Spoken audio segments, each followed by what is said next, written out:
What's going on, Cowboys Nation? Lock and load one time for the one time. This is your boy JR. Big time playoff game this Sunday afternoon in Big D. Cowboys, our beloved Dallas Cowboys, going against our old rival. Just like the good old days in the 90s. San Francisco 49ers. It should be a great atmosphere and a great game. And with the Cowboys coming out with a big time dub, moving on. That's how I'm looking at it right now. I'm confident in the boys to do the damn thing. Hit that like button, comment, and subscribe. I sure the hell would appreciate it. Now let's lock in with your boy. Hey, the boys coming in right now 12-5, coming in as NFC East champs. Had a great year. Hey, we should have been the number one seed, but hey, it didn't work out that way. Couple of balls bounce here or there. Greg Zuerlein make a couple of more kicks, and we would have been the number one pick. But it's all good. We went from the 4th seed last week to the 3 seed. We thought we were going to be playing probably the Cardinals, but San Francisco came back against the Rams. Tampa Bay did their thing, and the Cardinals got their asses whooped to Russell Wilson and the Seahawks. So things worked out. Now, a lot of people, a lot of analysts on ESPN, FS1, we listen to the radio, Twitter, wherever you get your sports news, they are all saying that this is a terrible matchup for the Cowboys because how physical San Francisco is. Well, they sure the hell weren't that damn physical when they're playing the Rams and they were down 17-0, were they? If Matthew Stafford in that damn game acted like he had some type of sense and didn't act like his ass was still in Detroit, okay? And the Lions fans are like, y'all can go ahead and have him. Lions fans, especially on YouTube, like, we tried to warn you, Rams fans. We tried to warn you that he's just not that guy. He's not that guy. And he is showing it lately because he's throwing interception after interception after interception. And he started to fold against San Francisco. And it went downhill from there.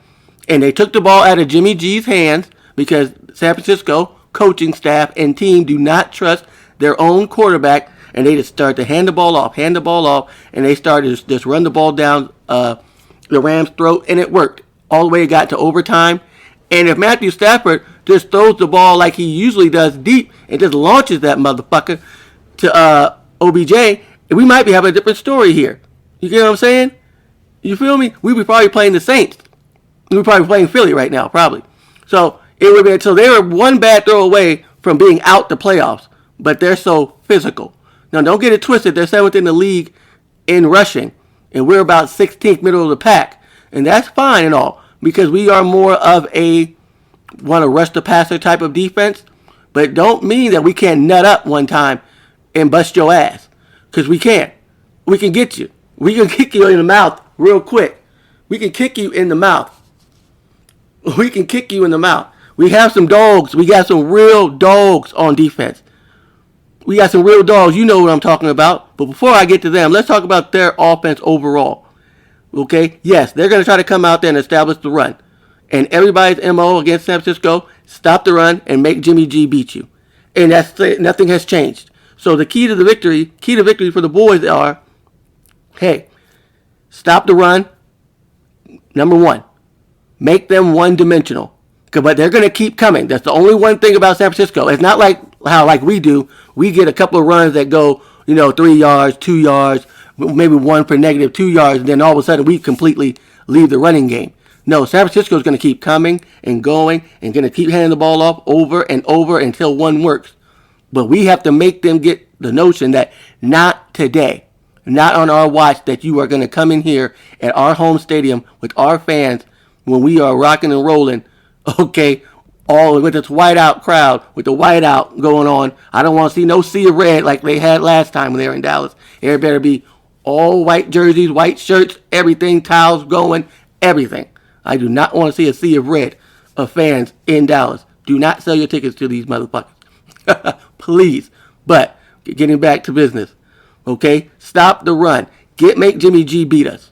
If Jimmy G comes out there and goes 30 for 35, 34, 41, 350 yards, 4 touchdowns and beat us, kudos to him. Do I think that man can do it? Hell no. Did he have a great great overtime and fourth quarter, a great fourth quarter overtime against the Rams? He did. Now, does he do that shit consistently? Hell no.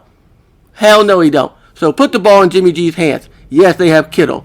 Yes, they got the beast. They got Debo Samuels, who is a beast. I'll give it to him. But what comes to Debo, they use him in a lot of different facets of the game. They use him at receiver. They use him at running back. He throws the ball. He threw a touchdown pass against the Rams. We don't know what he's a magician. We don't know where he's going to be. But when he's on the field, he's definitely on. He has a key on him. Him and Kittle. Those are the boys. They have a good running back in the back. Another running back as well, and Mitchell. So we got to be on our P's and Q's. But we got to be all the way locked in. Shut down Debo. Shut down 18. Operation Shutdown 18 for sure. For sure. We got to do that. And we got a guy in Micah Parsons who can do that. We have a guy in Trayvon Diggs who can do that. So we got one thing about Debo. He wants to get the ball and run. He wants to be run after catch. The yak yards. Run after catch. So when he catches the ball, hopefully he doesn't catch shit. But when he gets the ball in his hands, drop him. He catches a 4-yard out, make it a 4-yard out. He catches a 7-yard in, a slant, make it a 7-yard slant. Don't let him catch a 7-yard slant and take it 70. You feel me? We can't have him do that. We can't have him have a screen that go 50. We can't let that happen. Make them drive the ball. Make them. So those are the keys. How are we gonna guard them? It's gonna be very interesting. Who we gonna put on them? Are we gonna put Diggs on them all game? Or are we just gonna mix it up? I know a lot of people are scared with Anthony Brown on them. Hey, we're going to have to do what we got to do. I don't think we should double team them all game long. I think we should just mix it up a lot, show them a lot of different looks, and show them that we're not afraid of you motherfuckers. We're not scared of you. We are not scared of you. George Kittle is another matchup that's going to be key. Do we put Micah on him? Do we put Curse on him and just rock with it? Or we double him from time to time as well as Debo? Like I said, mix it up and then drop the hammer on him. Our front four is a game. This game is really going to be in the trenches. Now let's get back to let me go to our offense. Dakota Rain Prescott has to come out there and play a great game. He doesn't have to be perfect, but he has to just play point guard. Get the ball to our main guys. Get the ball to CeeDee Lamb. Get the ball to Cedric Wilson. Get the ball to Amari Cooper, Jarwin, Schultz. Get it to our weapons. Hey, if we have to check down, check down. If the deep ball's there, take it. Take what they give us. You ain't got to force nothing and just get the ball down the field. Just matriculate down the field and do our thing. Get into a rhythm early. And that is the key. We get a lead to start the game. Start 7, get a stop, get up by 14. Because, we can front run and we can take this game over. That's what I love to do. Our key to victory, the main thing is our offensive line has to run block. We got to get the run game going. We get Tony Pollard back with Zeke. We get that speed, get that burst. So hopefully Zeke can get going. Offensive line, move them off the ball. All I hear about is the San Francisco defensive line, how physical they are. Like our offensive line are some chumps. We got a Hall of Famer left tackle in Tyron Smith. A Hall of Fame guard in Zach Martin. So we set over here. Steele's been playing well. We just have to get going.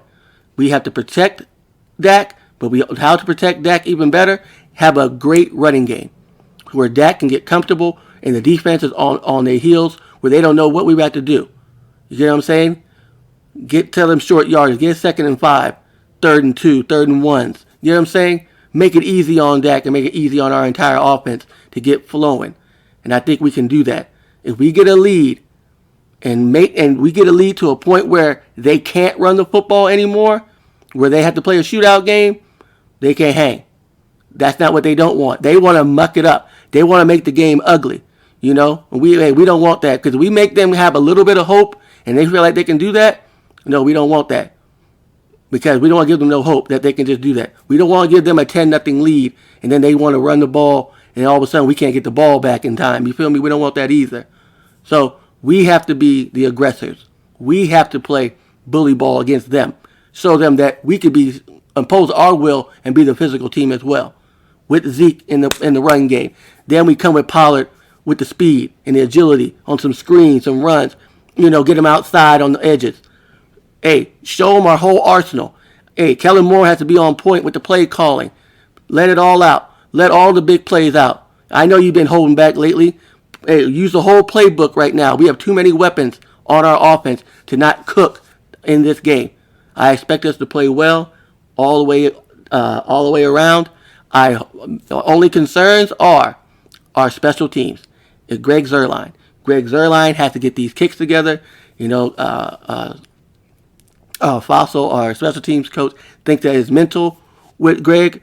But hey, Greg, whatever you got to do, you got to meditate, drink some green tea, I don't know, read some books, whatever you need to do. In these playoffs, I need you to be on point, especially on Sunday afternoon in Game 1. Come on, Greg the Leg, we're going to need you now. If we're in field goal range and it's 51 yards, knock it down the pike. If it's 52, knock it down the pike. I know you got it in you. We've seen it. We don't need these missed extra points. We don't need no bullshit. We need you on point. All right, Greg? I feel, hey, I'm in your corner. I know a lot of Cowboys fans are not in your corner, but I believe in you now. Hopefully it doesn't come down to you, but if it's necessary, I believe in you. I believe in you. But other than that, I feel good about this game. I feel like we match up great against them on offense. Defensively, I think that we're the more talented team. And in this game, we have to show it and show it for 4 quarters. And we come out victorious and we move on to the divisional round. Y'all let me know what y'all think about this game so far. What your thoughts, how you feeling. You feel confident, you're a little nervous, whatever it is. Hit that like button, comment, and subscribe. Hit that comment section and let me know. Many more videos to come. Might make a few more, maybe another video before this weekend, talking about the game, see if everybody's healthy. We got some guys coming off the COVID list. Micah's coming off.